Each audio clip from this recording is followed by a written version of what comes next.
a lo que fue nuestro primer discurso del Estado de la Nación. Indudablemente podemos afirmar que hoy el país es radicalmente distinto a lo que era hace tan solo un año. Pero antes de hacer un balance acerca de lo que ha sido este primer año de gestión de la nueva administración, quiero hacer una breve reflexión. Probablemente la sociedad argentina sea una de las más familiarizadas con la frustración política de la historia moderna. Para sintetizar esta idea en un número impalpable, somos un país en donde la pobreza se multiplicó por 10 entre 1974 y fines de 2023. Para tener una idea, desde la década del 70 hasta acá, el mundo bajó la pobreza del 50% al 10% y nosotros del 5% la llevamos al 50%. Una verdadera aberración fruto de la casta política. Eso quiere decir que la única experiencia que tuvieron los argentinos a lo largo de la mayoría de sus vidas fue una senda de deterioro de su poder adquisitivo, una larga agonía con pequeños intervalos de crecimiento, rápidamente frustrado por brutos masazos de realidad. Es natural que después de tantas décadas transitando esta espiral de empobrecimiento, para una gran mayoría la decadencia se sienta como una fatal e inescapable situación o una dolencia crónica a la que uno amargamente se acostumbra. Por programas económicos insostenibles y por infinitas promesas incumplidas, cada nueva experiencia política ha traído más frustración que la anterior. Por eso se habla de la ciclotimia política argentina. Nos ilusionamos con un cambio, chocamos, nos desencantamos y el ciclo comienza nuevamente, borrando con el codo lo escrito con la mano. Que se quede tranquila que no lo vamos a repetir, vas a crecer en libertad. Pasamos de heredar 15 puntos de déficit fiscal consolidado entre el Tesoro y el Banco Central a tener durante nuestro primer año superávit financiero libre de default, algo que no había ocurrido en los últimos 123 años. En paralelo a la disciplina fiscal, le aplicamos un torniquete a la emisión monetaria y gracias a estas dos anclas hemos reducido la inflación de una manera sin precedentes, incluso a una velocidad más rápida que la propia convertibilidad, que hasta el día de hoy era el programa de estabilización más exitoso de nuestra historia. Hoy nosotros podemos hacer alarde, sin lugar a dudas, de que nuestro programa económico es el más exitoso hasta la fecha. Solo para ejemplificar con números, el índice de inflación mayorista cuando asumimos que anualizado daba 17.000%, mientras que el mismo índice anualizado para el último registro fue de 19% anual. Y esto lo logramos sin confiscación tipo Plan Bonex, sin controles de precios, sin fijar el tipo de cambio y con recomposición tarifaria, algo que nunca se hizo en Argentina. Gracias a quitarle a la política el poder de regular los precios a su antojo, logramos solucionar problemas de desabastecimiento de sectores claves como el de los combustibles y pudimos corregir el enorme problema de precios relativos que nos dejaron. Al asumir, teníamos cerca de 20 tipos de cambio diferentes, con una brecha entre el oficial y el libre que había llegado a niveles del 200%. Hoy la brecha se encuentra en valores inferiores al 15%. Pasamos de una economía donde las cuotas habían dejado de existir a una economía donde existen créditos hipotecarios a 30 años. Es decir, pasamos de hablar de hiperinflación a hablar de estabilidad a largo plazo. En el camino eliminamos y redujimos impuestos y aranceles de distinto tipo. El señoriaje, esto es, la emisión de dinero para financiar el déficit que se traducía en inflación y que le robaba a los argentinos 15 puntos del PBI. El impuesto país, las retenciones a las exportaciones de manera definitiva para las economías regionales y de manera transitoria para los productos tradicionales que tarde o temprano las vamos a terminar de eliminar. También eliminamos el impuesto a las transferencias de inmuebles, actualizamos los montos de ganancia para autónomos, actualizamos los montos del monotributo, redujimos bienes personales y realizamos el blanqueo de capitales más exitoso de la historia, pese a que los agoreros decían que iba a ser un fracaso. Además, redujimos aranceles a una gran cantidad de importaciones, Eliminamos impuestos externos para la compra y venta de autos y redujimos derechos de importación para autos eléctricos e híbridos. Como consecuencia de todo esto, la economía en el año 2024, punta a punta, en términos interanuales, no solo no cayó, sino que creció entre las puntas alrededor del 5%. Esto ocurrió contra todos los augurios de los agoreros del fracaso, que pronosticaban una caída vertical de la actividad económica de la que no íbamos a recuperar. Esto es interesante porque cualquier otra experiencia con la mitad de ajuste, sí, hubiera derivado en caídas de entre el 10 y el 15% del PBI.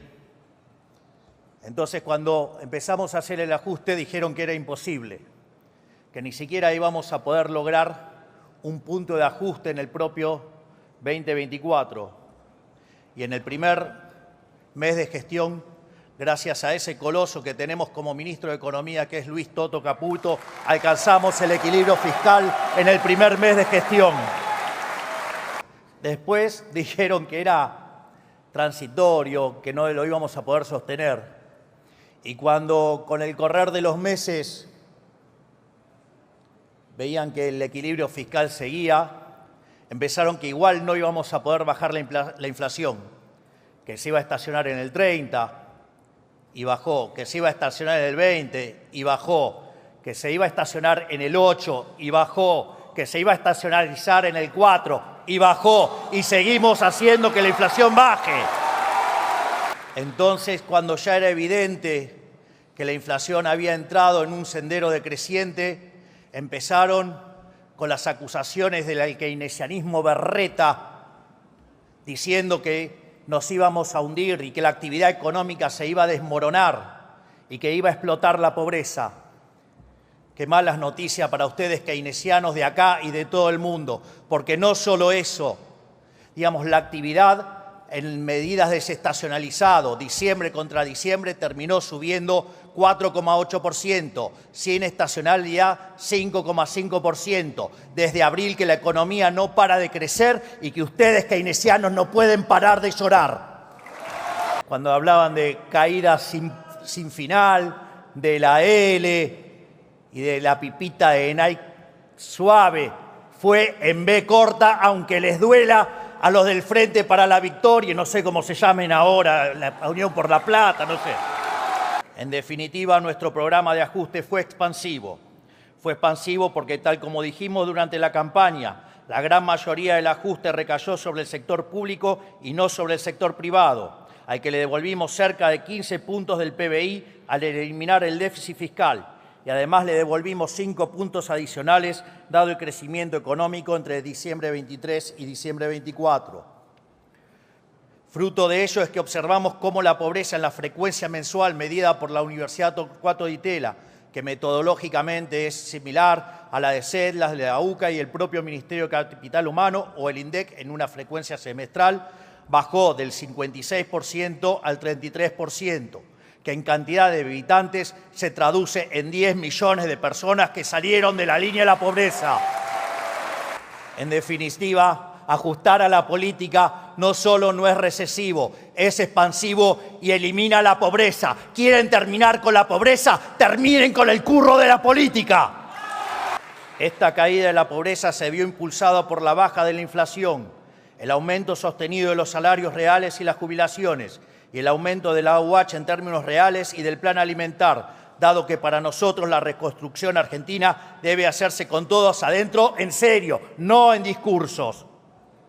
Pero ninguno de estos éxitos en materia económica fueron casualidad, sino consecuencia de que Argentina pasó de ser el peor alumno de la clase a ser el abanderado. De hecho, Argentina es hoy uno de los 5 países del mundo que actualmente goza de superávit financiero. Eso explica también que los vaivenes históricos del prime time televisivo no redunden en cimbronazos económicos para decepción de políticos mezquinos y mandriles. Cuando los fundamentos del programa se mantienen, el ruido de la coyuntura no es otra cosa que eso, solo ruido. Al mismo tiempo, nos propusimos achicar el Estado de manera absoluta. Así fue como cerramos más de 200 áreas del Poder Ejecutivo con funciones duplicadas u obsoletas, y echamos a más de 40.000 empleados públicos cuyos sueldos cargaban sobre las ya castigadas espaldas del sector privado. Para ver la ridiculez del Estado presente y las aberraciones que hicieron para estafar a los argentinos con el Estado, tomé uno de los tantos ejemplos que tenemos para contar, que es, por ejemplo, el de la agencia de viajes. Entonces, teníamos dirección de agencia de viajes. Además, teníamos dirección de control de agencia de viajes. Y además teníamos dirección de registro de agencia de viajes. Un escándalo, todo armado para estafar a los argentinos de bien en favor de la casta política. También eliminamos decenas de fondos fiduciarios que la política usaba discrecionalmente a su antojo. Eliminamos cajas de militancia como el INCA, el INADI, el Ministerio de la Mujer y TELAM. Y volvimos superioritarias empresas emblemáticas de la militancia deficitaria, como Aerolíneas Argentinas, AISA, Intercambio y ENARSA, entre otras, mientras empezamos a dar los primeros pasos para la privatización de todas las empresas públicas, porque entendemos que el Estado no está para reemplazar al empresario. También eliminamos por completo la publicidad oficial, instrumento del que se valía la casta para opinar políticamente y difundir sus mentiras en los medios. Fuimos los únicos en eliminar la pauta oficial. Nosotros no necesitamos sobornar a los medios. Nosotros tenemos logros. No necesitamos periodistas mentirosos pagados por el erario público. Le quitamos potestades ridículas al Estado que nunca se le debieron haber concedido.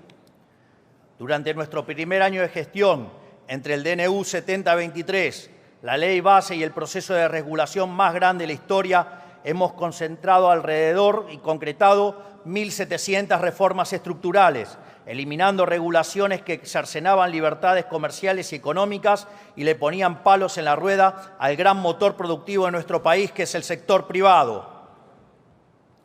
Acá también quiero hacer un ejemplo que ese maravilloso y superlativo ministro que tengo, que es el ministro de Regulación, el doctor Federico Sturzenegger.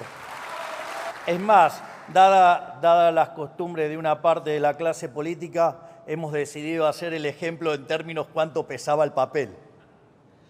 Entonces, por ejemplo, en el caso de las regulaciones para las frutas, las regulaciones que teníamos pesaban 1.600 gramos. Hoy, con el accionar de Federico Sturzenegger, esas regulaciones han caído a 80 gramos, es decir, cayeron en un 95%.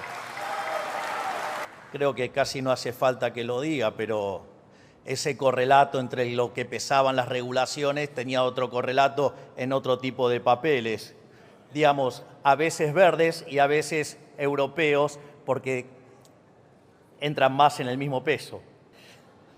Gracias a ello logramos desregular 30 mercados que hoy son más libres, como por ejemplo el transporte aerocomercial, que el mes pasado tuvo un récord histórico, con más de 4,5 millones de pasajeros transportados, superando en demasía el anterior registro que fue en el año 2019, la revolución de los aviones, pero recargada.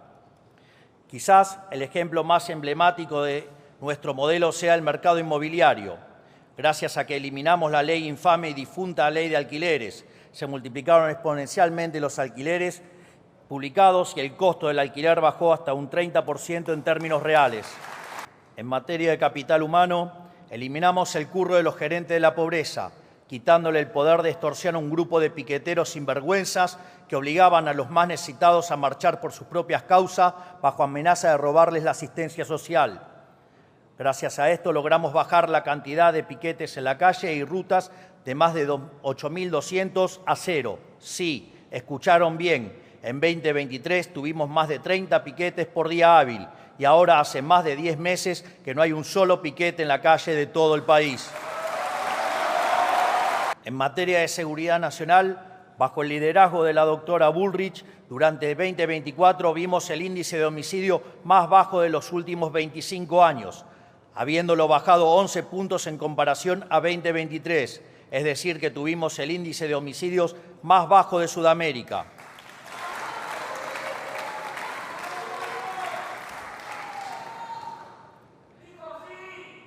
En Rosario una ciudad que estaba completamente atormentada por el narcotráfico.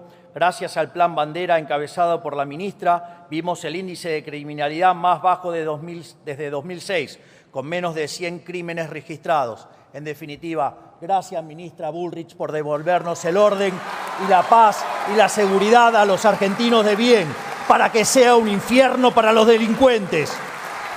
También aprobamos los proyectos de reiterancia y reincidencia, junto a la ley antimafias, para fortalecer un principio universal que durante tanto tiempo estuvo olvidado en estas tierras: el que las hace, las paga. En materia judicial, implementamos el sistema acusatorio en 12 provincias, la mitad del país, que permitió lograr condenar por narcotráfico en tan solo un mes cuando antes tardaban más de 3 años. A su vez, estamos impulsando el juicio por jurados, una de las reformas que nos debíamos desde la fundación del país para que la vida, la libertad y la propiedad de los argentinos dependan en última instancia de la decisión de sus conciudadanos y no de un juez, eliminando así el último vestigio de poder monárquico en la justicia. En lo que requiere a defensa, estamos reequipando y jerarquizando nuestras Fuerzas Armadas nuevamente después de décadas de olvido y de desprecio hacia ellos. Tan solo esta semana llegó el primero de los 24 F-16 que compró nuestra administración, la adquisición de armamentos más importante de los últimos 40 años.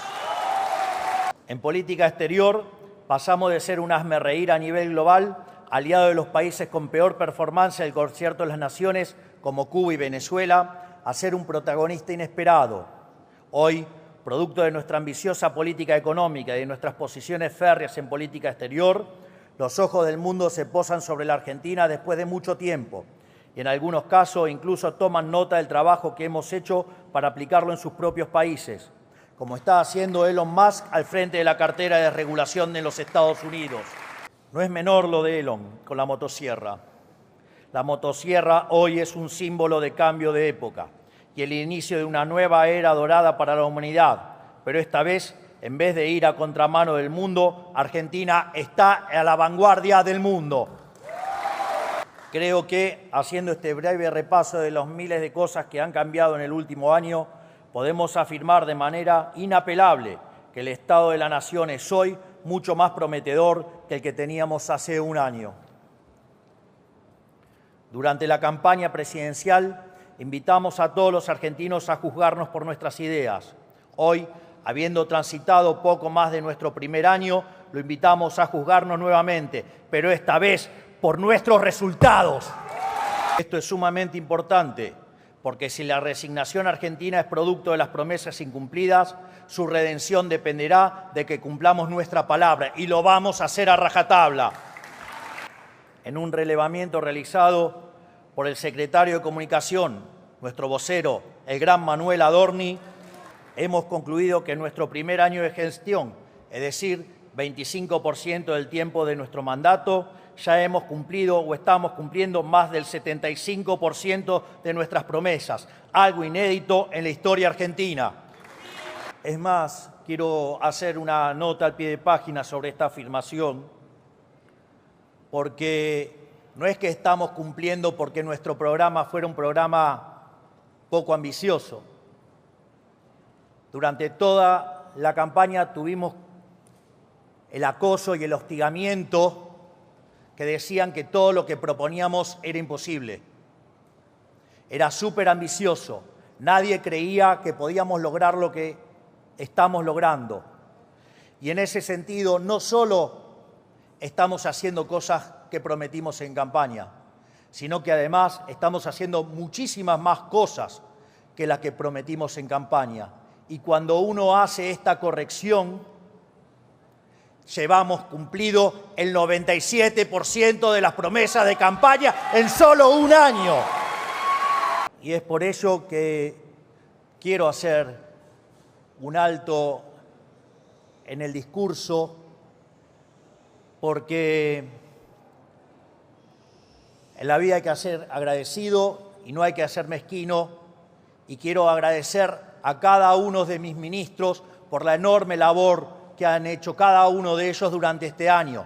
Quiero dar las gracias al doctor Guillermo Francos, a Toto Caputo, a Santiago Bausili, a Patricia Bullrich, a Sandra Petovelo, a Federico Sturzenegger, a Luis Petri, a Mariano Cuneo Libarona, a Mario Lugones, a Gerardo Huerten, a Manuel Adorni y Karina Milei por permitirme liderar el mejor gobierno de la historia argentina.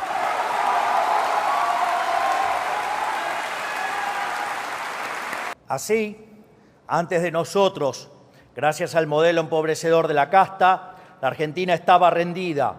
Era un pordiosero pidiendo limosna al que nadie quería darle ni 3 centavos. Y cada argentino vivía en la angustia permanente de que el valor de su dinero se le fumara de la mano. Hoy, a todas luces, estamos viviendo una nueva realidad, bien distinta a la que veníamos hace un año. La estabilidad económica que estamos conquistando no significa que hemos llegado a puerto, pero sí que estamos cada día un poco mejor, como ya se viene comprobando con la sostenida recuperación salarial de los últimos 9 meses. Tampoco significa que no vaya a haber volatilidad. La vida no funciona de esa manera, no es un movimiento rectilíneo y uniforme. Siempre hay altos y bajos, momentos de tensión y momentos de tranquilidad. Así ha ocurrido con el proceso de desinflación y así ocurrirá con el proceso de crecimiento. Pero lo que importa no es una foto, sino la tendencia. Y de la misma forma que la inflación tenderá a cero, el PBI per cápita tenderá a crecer de modo sostenido en el tiempo. Aquí quiero mencionar un trabajo de un colega economista, que se llama Juan Pablo Nicolini, que es de la Universidad de Itela y que además trabaja en la Reserva Federal, y en un trabajo que hizo sobre política fiscal y crecimiento económico, demuestra que alcanzar el equilibrio en la línea financiera, como lo hace Argentina, implica que Argentina tiene por delante una tasa de crecimiento sostenido del PBI per cápita del 4,5%. Y a eso hay que agregarle algunas cuestiones adicionales porque el trabajo no hace diferenciación entre lo que es la caída del riesgo país, que lo recibimos cerca de 3.000 puntos básicos y hoy está rondando en los 750. Tampoco habla que el equilibrio alcanzado fue hecho en base a reducir impuestos, bajar el gasto público y no como se hacía antes los ajustes aumentando la presión impositiva. Tampoco contempla la enorme cantidad de reformas estructurales que hemos hecho. Solo el DNU 7023 y la Ley Bases representan una reforma estructural 8 veces más grande que la reforma que hizo Carlos Menem cuando fue el mejor gobierno de la historia hasta ahora. Imagínense si además sumamos las 900 regulaciones que Federico Sturzenegger eliminó en el camino, si sumamos el RIGI y si asumimos también, que estamos terminando con la distorsión que genera la inflación. Pero Roma no se construyó en un día y la realidad es que lo que hecho hasta ahora es apenas una pequeña muestra de lo que el país necesita para curarse de forma definitiva. Para lograr ese objetivo necesitamos tener un modelo sustentable en el tiempo, un ordenamiento jurídico que proteja el fruto del esfuerzo de cada argentino y un modelo institucional acorde al país con ambición de grandeza. Por eso necesitamos seguir llevando a cabo innumerable cantidad de reformas de fondo. El único camino para reconstruir la Argentina es el del reformismo permanente. Al año pasado lo bautizamos el año de la defensa de la vida, la propiedad y la libertad, porque fue el año en el cual le dijimos basta al modelo de la casta política y dimos los primeros pasos en la dirección del modelo de la libertad. Este año será el año de la reconstrucción de la Argentina. Ya sentadas las bases, debemos empezar a reconstruir los cimientos de nuestra gran nación, pero nada de todo eso será posible si no avanzamos en atacar los problemas estructurales del país. Nuestros equipos están trabajando en más de una docena de leyes de fondo, es decir, que ponen los cimientos sobre los que debe construirse este nuevo edificio. Estos proyectos atacan desde cuestiones económicas hasta cuestiones administrativas del Estado, financieras, penales, civiles, cuestiones vinculadas a la seguridad nacional, nuestro sistema de inteligencia, cuestiones vinculadas al comercio, a la propiedad privada y una serie de temas estructurales que hacen del diseño institucional de un país que debe pensar en grande. Hoy quiero aprovechar para mencionar algunas sobre las que estamos trabajando. En función de la predisposición de este Congreso, de la dinámica de la campaña electoral que comienza en breve y de la secuencialidad económica necesaria, estas reformas podrán ser abordadas o bien durante este periodo legislativo o las abordaremos a partir del 11 de diciembre de este mismo año. Imagino que esta zona se va a poner un poquito más violeta. Si queremos verdaderamente ser una potencia, la primera asignatura sobre la que debemos avanzar es en desterrar la inflación para siempre, que ya no dependa de que venga una persona con la convicción de hacer lo correcto, sino en convertir en ley una verdad incuestionable de la economía argentina. El déficit fiscal es la madre de todos los males de la historia del país. De las 22 crisis que se registraron desde el inicio del siglo XX, 20 tienen origen fiscal, el cual ha oscilado entre alto y extravagantemente alto, lo cual a la postre se ha traducido en endeudamiento con su posterior default, en financiamiento con emisión monetaria, que derivó en inflación e hiperinflación, o aumentos de impuestos que ahogaron el crecimiento mientras cercenaban la libertad económica e individual. En consecuencia, debemos transformar en obligatorio el equilibrio fiscal para cualquier presupuesto estatal, sea nacional o subnacional, pero no alcanza con el equilibrio fiscal. Es necesario acompañarlo con una reducción severa del gasto público para devolverle a la sociedad lo que hoy el Estado le confisca vía impuestos. Por eso debemos establecer también una meta fiscal para que, en el 2027, el gasto público consolidado de Argentina sea de 25 puntos del PBI como máximo, tal como nos comprometimos todos en el Pacto de Mayo, donde tanto el Estado Nacional como las provincias y los municipios tendrán que cumplir su parte. Porque cuanto menor sea el tamaño del Estado, habrá mayor libertad económica, mayor crecimiento económico, mayor ingreso per cápita y, por ende, menos pobres en la Argentina. Es decir, el verdadero trade-off es entre si estamos dispuestos a aceptar más gasto público para tener más pobres. Yo prefiero achicar el Estado y que haya menos pobres en la Argentina. Es necesario seguir pasando la motosierra profunda por el Estado para remover capas geológicas de gasto injustificado y achicar el Estado en serio. La motosierra no es solo un programa de gobierno, es una política de Estado que seguirá durante años y no parará hasta que no encuentre el final del Estado en el largo plazo. Hay que revisar área por área del Estado y ninguna es más importante que privatizar las empresas públicas, porque aunque hoy sean superioritarias por primera vez después de 15 años, no dejan de ser una carga para el sector privado. Si bien la Ley Bases y el DNU 7023 incluyeron elementos fundamentales para dar los primeros pasos en reformar el mundo del trabajo, necesitamos profundizar este camino. El régimen laboral que impera desde hace 50 años quedó completamente obsoleto y hoy lo único que hace es proteger con beneficios a las pocas personas que van quedando en el sector formal mientras expulsa cada año a millones a la informalidad. Este es el principal motivo por el que el empleo privado formal no crece desde hace casi 15 años. En este sentido, solo con un mercado laboral dinámico que genere empleo formal podremos aspirar a tener el sistema previsional sustentable que décadas de desmanejo arruinaron. También es imperativo llevar a cabo una reforma impositiva estructural para así reducir en un 90% la cantidad de impuestos nacionales y pasar a tener únicamente 6 impuestos, terminando con el infierno logístico que implica tributar en Argentina. Sumado a eso, el espíritu de la reforma en la que estamos trabajando es brindarle autonomía fiscal a las provincias en los impuestos que hoy recauda el Estado Nacional en su nombre. De este modo, el Estado Nacional establecerá un piso mínimo para cada impuesto sustancialmente inferior al total actual y luego las provincias podrán elevarlo a su criterio, lo que indudablemente generará una competencia fiscal entre las provincias que dinamizará así sus economías.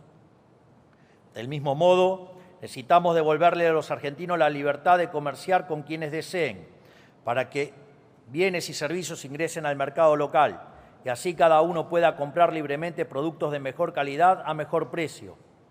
Durante décadas, bajo la premisa de proteger un puñado de puestos de trabajo, se le encareció deliberadamente el costo de vida a millones de argentinos, en muchos casos forzándolos incluso a adquirir bienes de dudosa calidad a precios completamente distorsionados.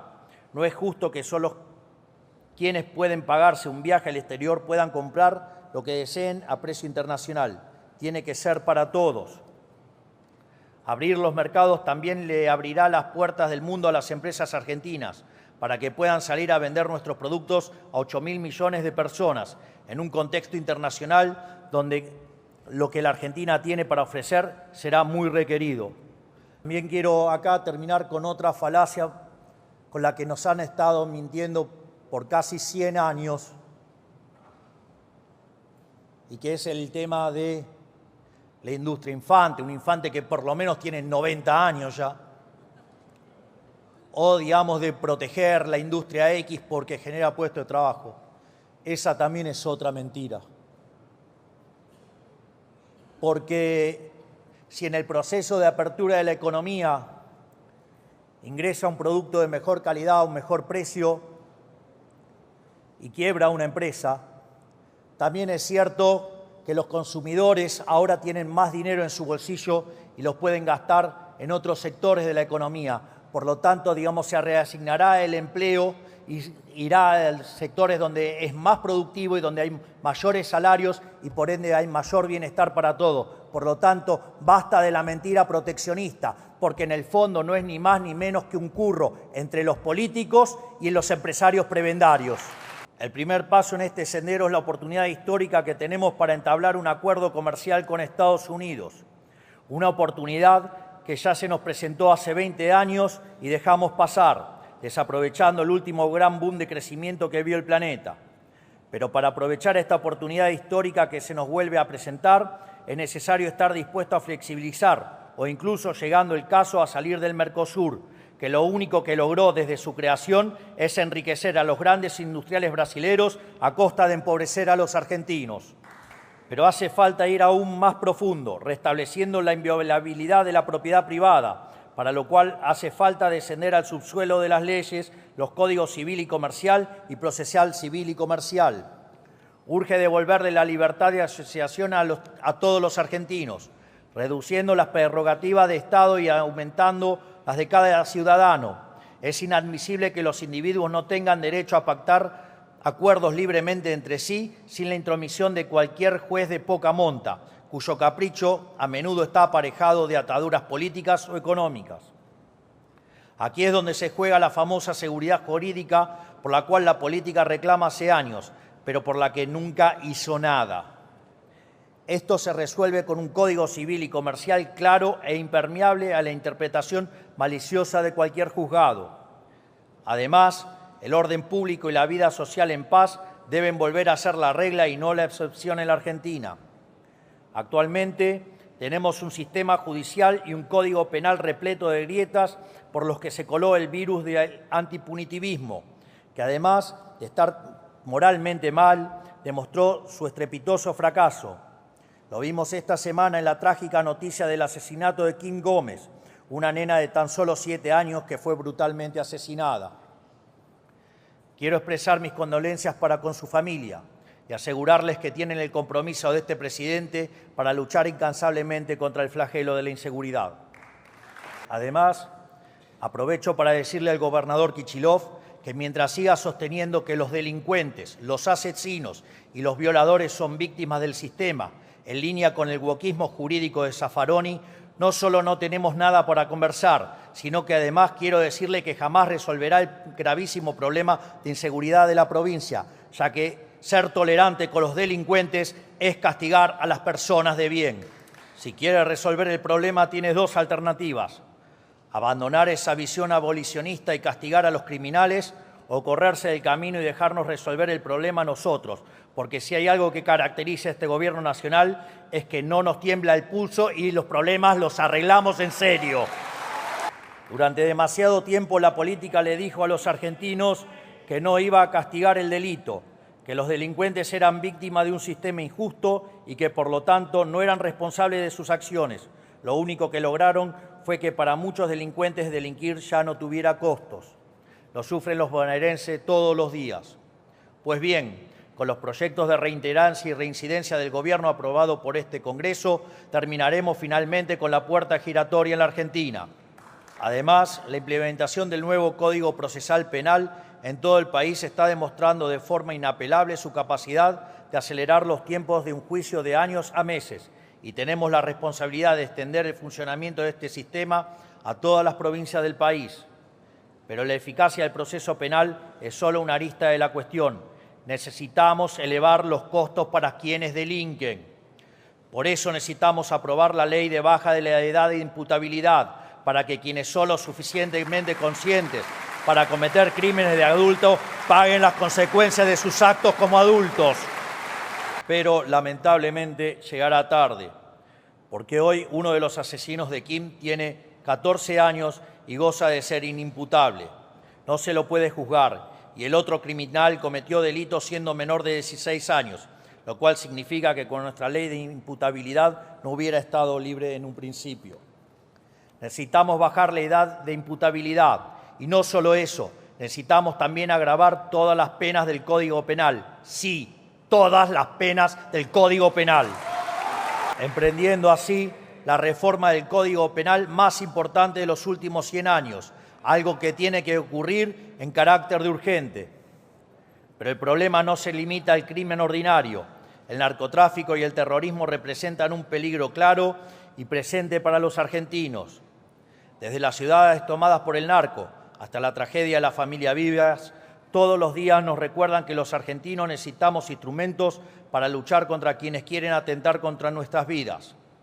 No tendremos piedad con el crimen organizado ni con el terrorismo.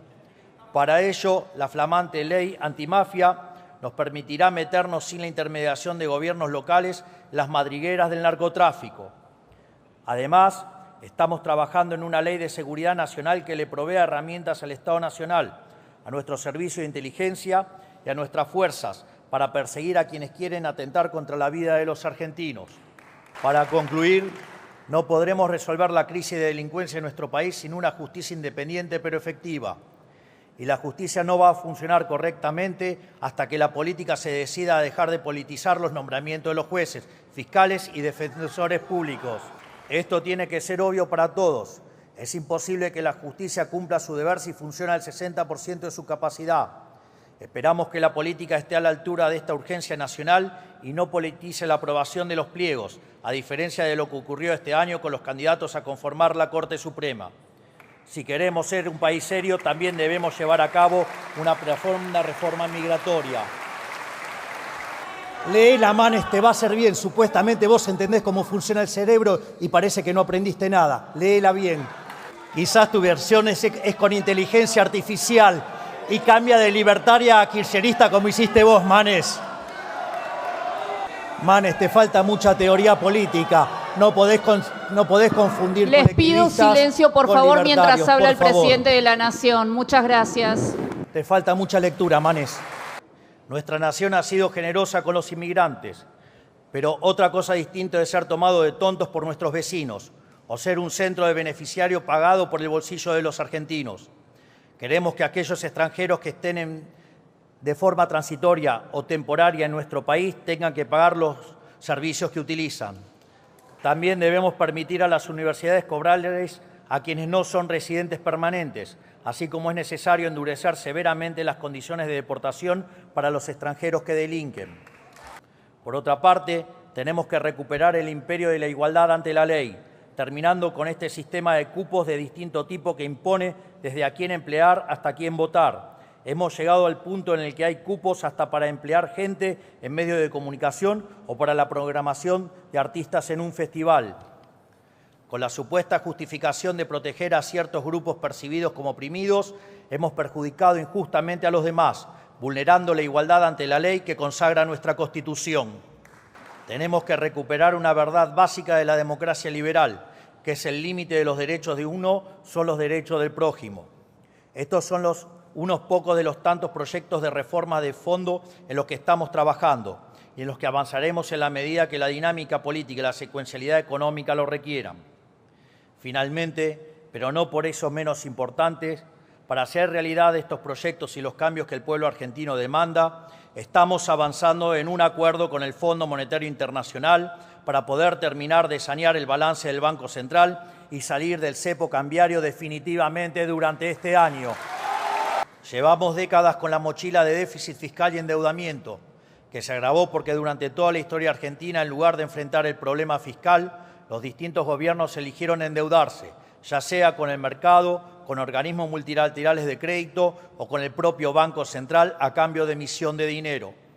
Por eso, hoy, gracias a la solvencia de nuestro programa económico, estamos en condiciones de emprender este nuevo acuerdo sin aumentar nuestra deuda bruta. Para que se entienda la dimensión del problema monetario que arrastramos desde el inicio de nuestra gestión y para que se entienda también que estamos buscando con este nuevo acuerdo, es importante describir brevemente el problema. El Banco Central, como todo agente de la economía, tiene un balance patrimonial, cuya identidad contable señala que el patrimonio neto del mismo viene dado por la diferencia entre sus activos y pasivos. En cuanto a los activos del Banco Central, los mismos se componen de reservas internacionales y títulos públicos emitidos por el Gobierno Nacional. En cuanto al pasivo, en el mismo se encuentra la base monetaria, esto es, el dinero emitido que está en manos de los ciudadanos y los bancos en formato de encaje, y la deuda remunerado, lo que antes se llamaba LEVAX, luego LELIX, después PASES. En este sentido, cuando suben los pasivos del Banco Central, ya sea por emisión de pesos contra títulos públicos que no tienen mercado, es decir, emisión espuria, o por el devengamiento de intereses de los PASES, el patrimonio del Banco Central se deteriora. De este modo, en la medida que el patrimonio neto se hace cada vez más negativo, se necesita mayor nivel de precios para licuar las deudas del Banco Central, tal que se ajuste al tamaño real de los activos del mismo.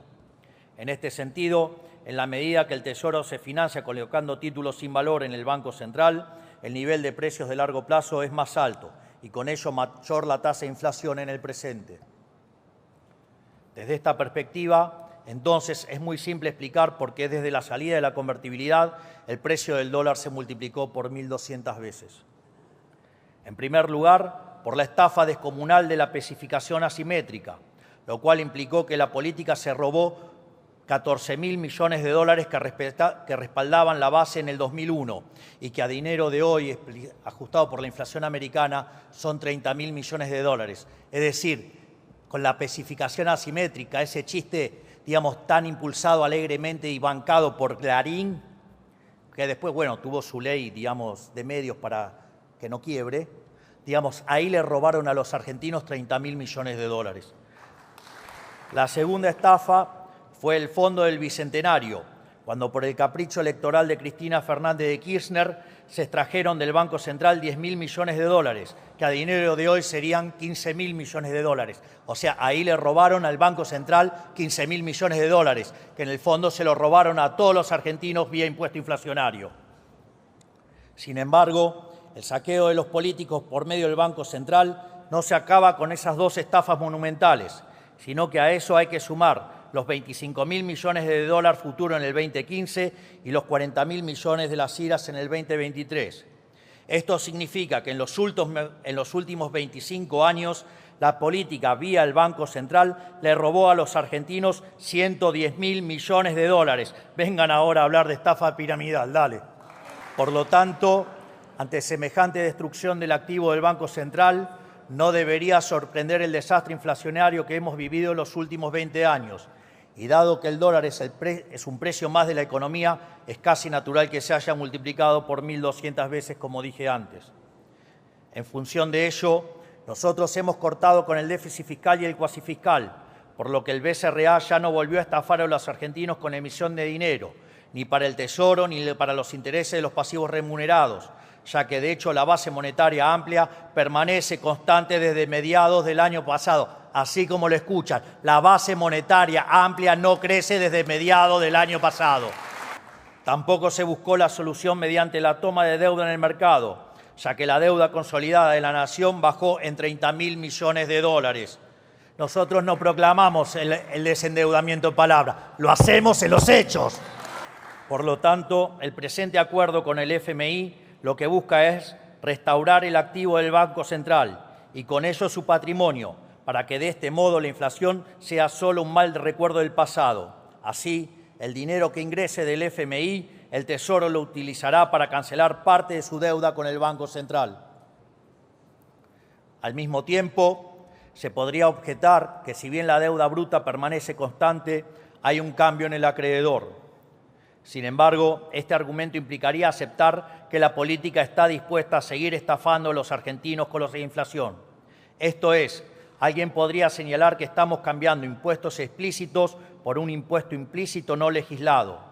Sin embargo, lo interesante aquí es que nosotros vamos a honrar nuestros compromisos y los fondos para enfrentar esta deuda surgirán de un mayor ajuste fiscal vía reducción del gasto público, de modo tal que la operación resultante en una transferencia de riqueza desde el Estado a todos los argentinos de bien, y en especial a los segmentos más vulnerables de la población, ya que ellos son los más castigados por el impuesto inflacionario. A su vez, dada la importancia estratégica que tiene este acuerdo para la Argentina, quiero anunciarles que en los próximos días le pediré al Congreso que apoye al Gobierno en este nuevo acuerdo con el Fondo Monetario Internacional.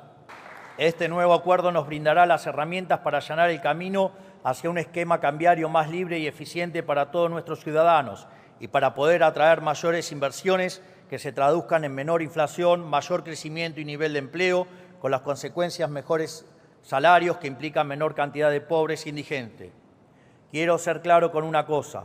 Nosotros vamos a resolver el problema que todos los gobiernos anteriores causaron con el déficit fiscal y su financiamiento. En consecuencia, esperamos que este Congreso adopte la misma postura que tuvieron con todos los demás, que es acompañar desde sus bancas, apoyando al Gobierno en este nuevo acuerdo. En definitiva, como verán, si bien hemos colocado los cimientos del cambio, aún tenemos que poner ladrillo sobre ladrillo para reconstruir este edificio abatido que es nuestra nación. Y dado los vientos de cambio que soplan, estamos ante una oportunidad histórica. Muchos la han calificado tal vez como nuestra última oportunidad. Como expuse aquí mismo hace exactamente un año cuando los invité a firmar el Pacto de Mayo, mi preferencia sería que abordemos esta oportunidad histórica de reconstrucción en unidad, con todos los sectores de la política y la sociedad empujando en la misma dirección. Todavía sueño con que este cambio de rumbo puede ser la oportunidad para comenzar un ciclo de unidad nacional que nos exceda como generación, como ocurrió, digamos, en la primer parte del siglo XIX, y que dentro de 100 años, cuando escriban de esta época, puedan referirse a nosotros como la generación del 20 que cambió a la Argentina. A nosotros no nos motiva el poder. Somos el primer caso en la democracia moderna que entra al año electoral sin hacer política económica teñida por el ciclo político. Porque no tenemos una ambición de poder, lo único que tenemos es una ambición reformista. Y queremos darle la oportunidad a este Congreso para acompañarnos en el ambicioso proceso que hemos emprendido. Así podrían quizás recomponer su relación con la sociedad que hoy parece irremediablemente rota. Espero que tomen esta invitación por lo que es, una chance para participar de la tabula rasa que siempre hemos predicado y creemos necesaria para la reconstrucción nacional. Pero si fueran a declinarla, francamente, no nos sorprendería. Este Congreso ya demostró una y otra vez que entre ustedes y los argentinos, algunos no tienen problema de elegirse siempre a ustedes, en especial los que no vinieron. Esto es, algunos han hecho del Congreso un instrumento para defender las conquistas del Estado sobre el individuo, en vez de un instrumento para realizar los cambios profundos que el país necesita. Y ni que hablar de aquel sector de la política que está tan rancio al cambio y enemistado con la razón que ni siquiera se digna bajar al recinto para escuchar una apertura de sesiones legislativas. Pero si dudan aún acerca de nuestra vocación de cambio, recuerden lo que pasó el último año. Para todos y cada una de las reformas puestas en práctica nos dijeron que era imposible, pero pronto aprendieron a regañadientes que lo que nosotros nos proponemos lo cumplimos, no importa cuán empinado sea el camino ni cuántos obstáculos haya en el medio, porque para nosotros la política es el desafío de hacer posible lo que los políticos siempre dijeron que era imposible, Repito, para nosotros la política es el desafío de hacer posible lo que los políticos siempre dijeron que era imposible. Si no, miren lo que hicimos con el equilibrio fiscal. Por eso, si este Congreso eligiera no acompañar de forma mayoritaria al Gobierno Nacional en esta propuesta que les extiendo, sepan que eso no detendrá el proceso de cambio que el pueblo argentino nos encomendó. Lo vamos a hacer solo, lo vamos a hacer a nuestra manera, pero tarde o temprano lo vamos a hacer, librando la batalla que haya librar en todos los frentes para lograrlo. Pelearemos en el Congreso de la Nación, pelearemos en las provincias y en los municipios, en la legislatura y consejos deliberantes.